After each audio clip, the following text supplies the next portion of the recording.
Hello again, dearest sisters and brothers, and welcome into our meditation. We have now the last two names. Oikein paljon tervetuloa kaikille rakkaat sisaret ja veljet. Nyt meillä on vuorossa mietiskelyssä Marian kaksi viimeistä nimeä. This is very important day. It is already the 8th and we are sorry that we have not been able to send you the recording of yesterday's name. Olemme pahoillamme, että eilen emme saaneet aikaiseksi tuota lähetystä, että olisimme voineet lähettää teille tuon viimeisen taikka eilisen päivän Marian nimeen. So this day is the day of birth of Mary. Tätä päivää juhlistetaan Marian syntymäpäivänä.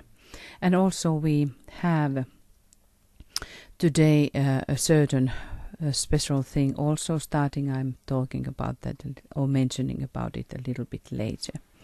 Mainitsen tuosta toisesta asiasta. Tänään on siis Marian syntymäpäivä. Juhlistetaan tätä päivää ja sitten eräs muu asia alkaa tänään. Puhun siitä vähän myöhemmin. Please have your malas ready. Pitäkää teidän malat valmiina. And also we have not finished the symbolism of Mary. Myöskään emme ole lopettaneet tuota Marian symbolien tutkimista. Of course there are many other symbols. Tietysti on paljon muitakin symboleja, for instance the colors, esimerkiksi värit. But we end now in our series to this crown. Mutta lopetamme nyt tuohon kruunuun. We have to study the constellations which are talking about feminine aspect. Meidän tulisi puhua feminiinisistä aspekteista, jotka liittyvät konstellaatioihin. And in that sense also to the crown, ja myöskin siinä mielessä kruunuun.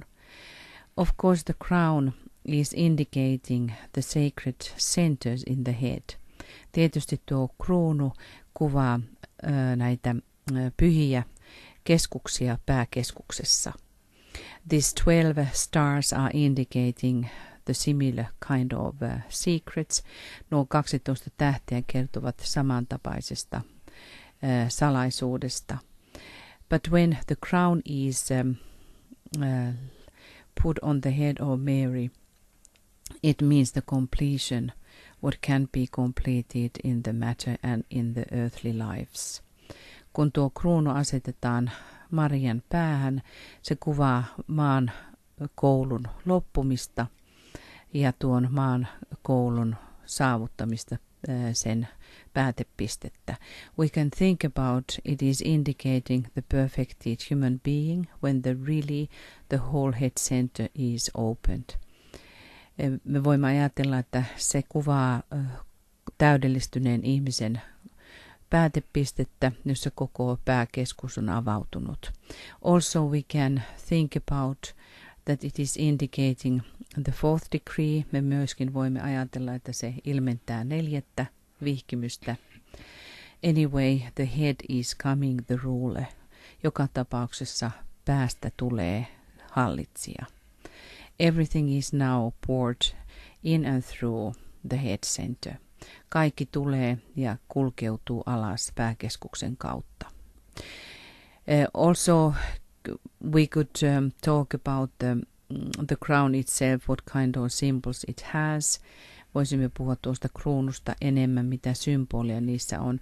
We must study the crown of Mary and how the Christ is putting the crown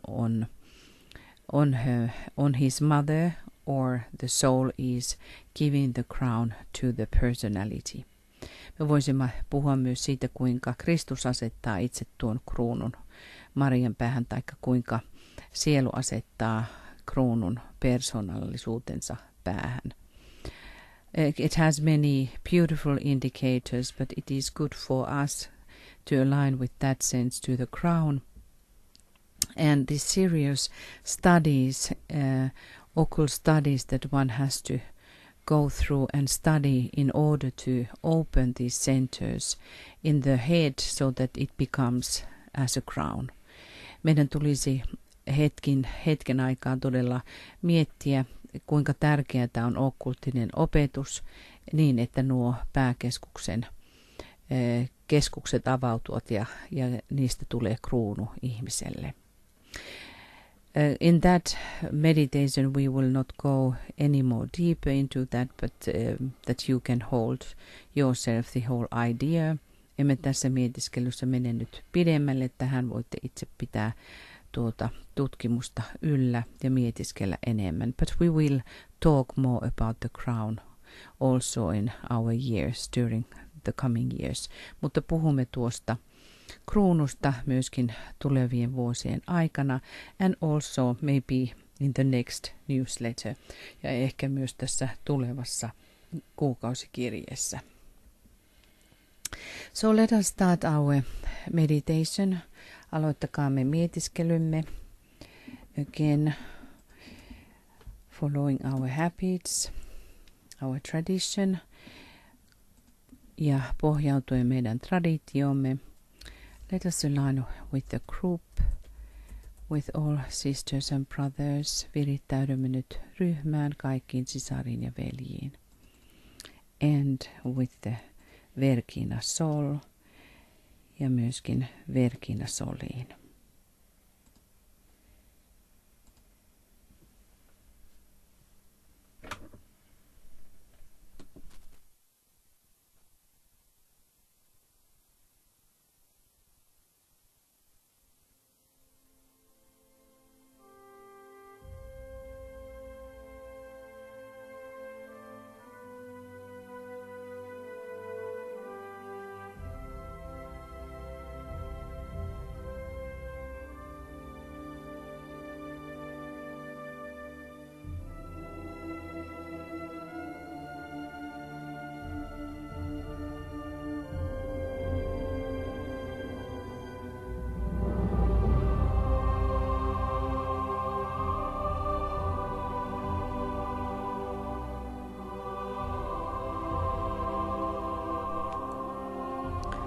Let us align with the great center in the sun, the heart of the sun.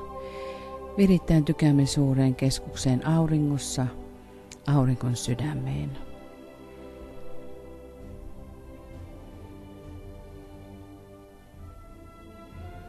The soul of fire which is pouring through the sun. Aurinko tulen, joka vuodattuu auringon kautta. The fire which will transform us, tuo tuli, joka meidät transformoi. In every initiation, the heart of the sun becomes stronger. Jokaisessa vihkimyksessä auringon sydän tulee vahvemmaksi. And in third initiation we can say that finally the present solar system has reached us. Kolmannessa vihkimyksessä voimme sanoa, että nyt vihdoin tämä nyky-aurinkokunta on saavuttanut meidät.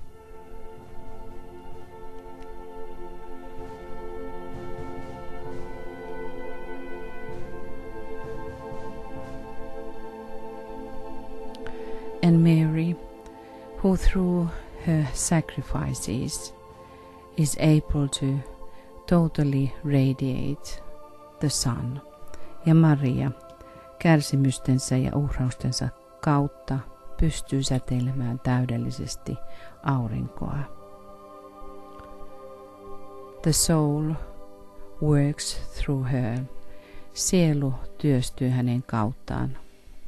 The solar angel is the fact in her.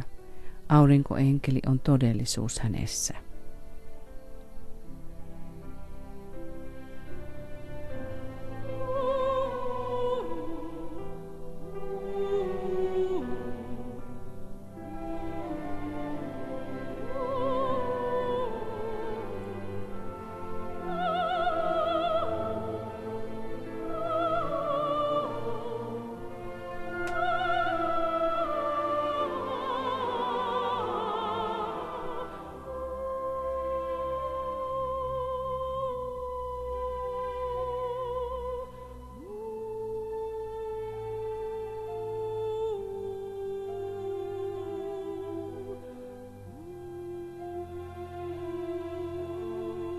Visualize Vergina Sol on your forehead and on your shoulders.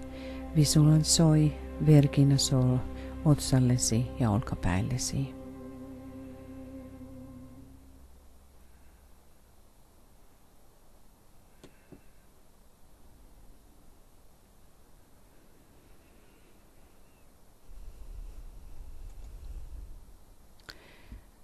The first name that we are meditating is a very interesting name, Lady of the 33.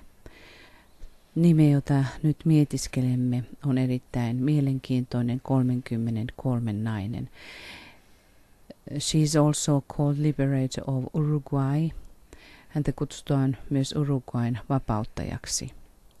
But we will take the occult way, mutta ajattelemme okkultista polkua and think about this 33, how it is related to the Christ life.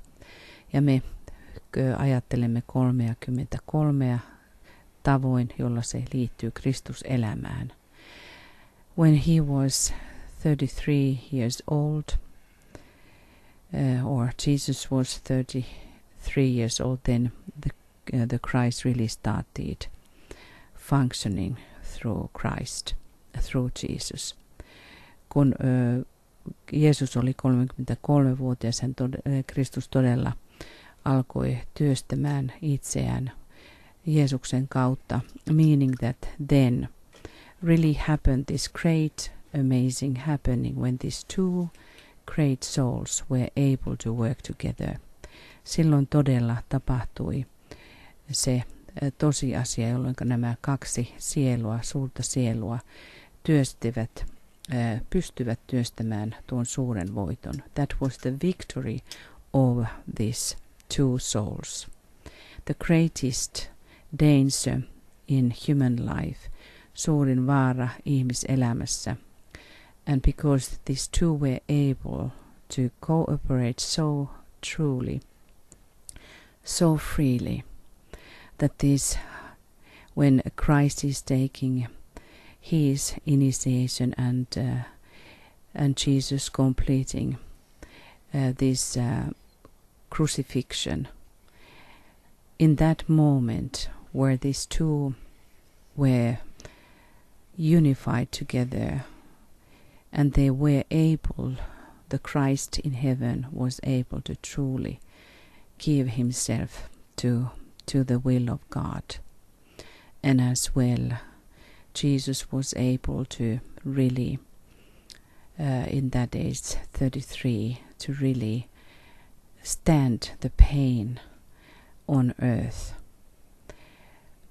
And we should really think about this whole happening in Gethsemane, which has been the turning point to whole human history.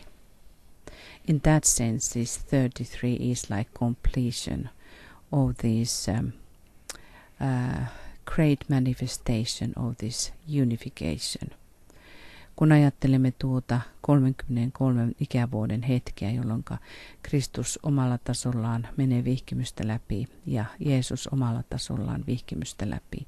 Ja he onnistuivat niin täydellisesti siinä, että Kristus antaa itsensä täydellisesti Jumalan tahdon alaiseksi, ja josta seuraa sitten koko ihmiskunnan uusi käänne. In that sense that the cooperation had been starting, of course, earlier, but this is the consummation of this cooperation, in that sense which turned the wheels on earth for humanity.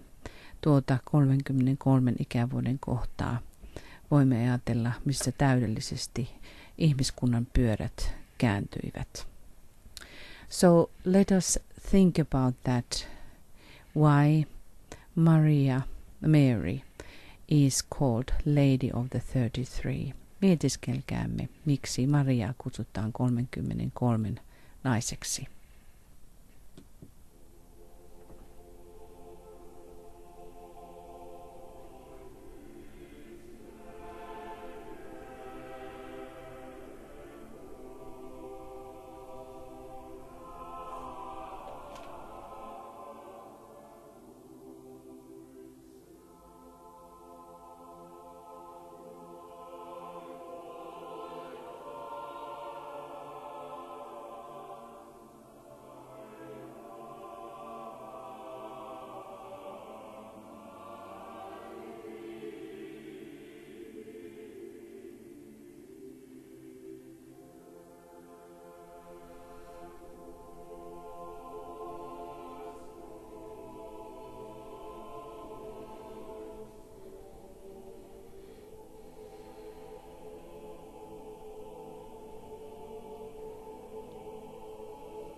The last name that we are meditating is mystical rose, and which I want to translate mystery rose. Ja viimeinen nimi on mystinen ruusu, jonka haluan kääntää mysteeriruusuksi. There are many things behind this, but for us this whole mystery of the rose and the symbolism of rose is making us very near to this name. Meille tuo ruusu kokonaisuudessa ja sen mysteeri liittää meidät hyvin läheisesti tähän nimeen. The rose is the Christ. Tuo ruusu on Kristus. It indicates the soul life. Se ilmentää sieluelämää. It is also the symbol of a victory in that sense that one is walking the thorny path of a disciple. Tuo ruusu kertoo myös voitosta, joka kertoo oppilaan piikikkäästä polusta. The pain which is related to the thorn is actually about the pain in personality in relationship to sacrifice. Tuo tuska on yleensä se, joka näissä piikeissä, ruusun piikeissä, joka kuvaa sitä hetkeä, jossa persoonan kipua, jossa se uhrautuu. The pain of growth, myöskin kipua, kasvukipua. When our heart center grows, when our all centers become more vivified and more expressing or more capable of expressing the life, the real life. Tuo kasvukipu, jossa keskukset, esimerkiksi sydänkeskus avautuu ja kaikki muut keskukset tulevat elävämmäksi ja pystyvät välittämään enemmän oikeaa elämää. In that sense we can again think how more of the solar fire pours through us, kuinka enemmän auringon tuli kulkee kauttamme, and also the electric fire ja myöskin sähkötuli. And in our blue rose sisterhood we have the blue indigo rose, which is really the mystery of this solar system, the indigo color. Kun ajattelemme tuota sinistä ruusua ja indikoväriä, se on koko tämän aurinkokunnan mysteeriväri. So I let in these words for us to meditate this beautiful name, mystical rose, mystery rose. Ja annan meidän nyt mietiskellä tätä ihmeellisen kaunista nimeä, mystinen ruusu, mysteeriruusu.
Dearest sisters and brothers, we also today start so-called 108 steps. Ja tänään aloitamme myös niin kutsutun 108 askelta. These 108 steps are related this mystery between the birth of Mary and between the birth of Christ. Nämä 108 päivää liittyvät mysteeriin Marian syntymästä Kristuksen syntymään. This 108 is related to something which is revealing how the matter is going to be sanctified and that the soul is radiating through the matter. Nämä 108 liittyvät jollakin lailla, kuinka aine tulee sielullistuteksi, kuinka sielu voi säteillä aineen kautta. We have not maybe revealed in full sense the secrets of the number 108. Emme varmasti ole täyteydessään pystyneet ratkaisemaan tuota 108, miten sen mysteeriä. So the first name for this, the first name of this 108 names of Lakshmi is Prakruti. Eli ensimmäinen nimi Lakshmin nimistä on Prakruti.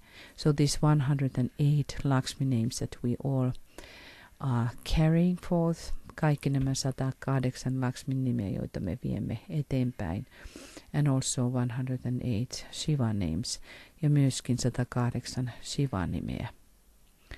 They reveal something about this secrecy, how Venus is going to become the ruling factor. Me voimme ajatella tätä 108, kuinka Venus tulee olemaan hallitseva tekijä. And also how Venus is revealing us how to become on the same level than Venus is. Ja myöskin nämä 108 jollakin lailla kuvaavat sitä, millä lailla meistä voi tulla kuten Venus. So, Prakruti, the natural world, Prakruti, luonnollinen maailma. We will take that name in, and also the name for the month, ja myöskin tämä nimi tälle kuukaudelle, Punya Kanda, having divine scent, ja myöskin tämän kuukauden nimi Punya Kanda, hän jolla on jumalallinen tuoksu.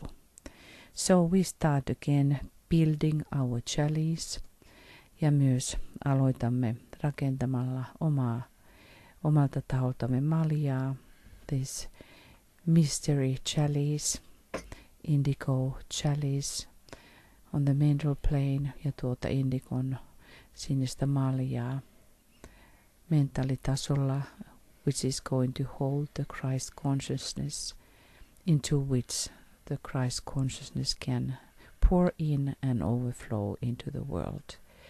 Tuo malja, johonka Kristus tietoisuus voi laskeutua ja joka voi sitten vuodattua maailmaan.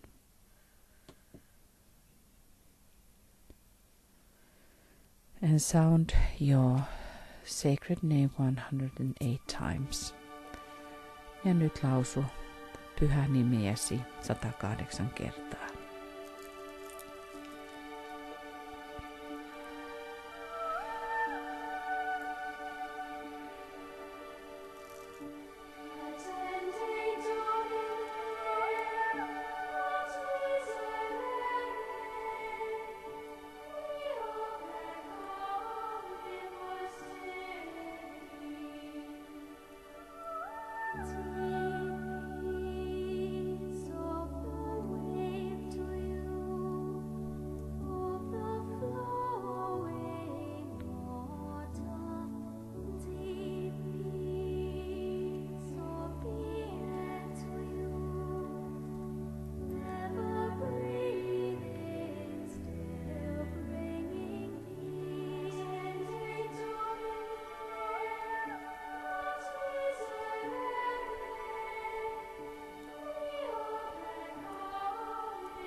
Blessings, siunaus. I bless you, my beloved sisters, mothers of the Christ. Siunaan teidät, rakkaat sisareni, Kristuksen äidit. I bless you, my beloved brothers, the protectors of the Christ. Siunaan teidät, rakkaat veljeni, Kristuksen suojelijat.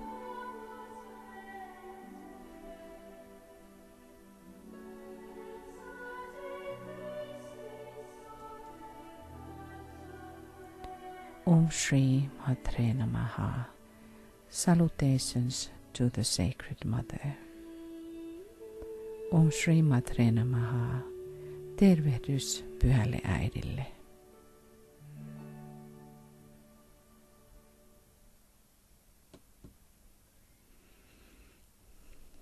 Now, dearest sisters and brothers, we have completed now our 24 days process. Nyt olemme kulkeneet 24 päivän prosessin. We will continue our meditations. Jatkamme mietiskelyämme. And now, tonight we will have also our service. We celebrate the birth of Mary and talk more about the symbolism. Ja tänä iltana jatkamme taas Marian syntymäpäiväjuhlalla ja jatkamme hänen symboliensa mietiskelyä. Now again, namaste over the Arctic Circle. Ja nyt namaste täältä Navapiirin toiselta puolelta.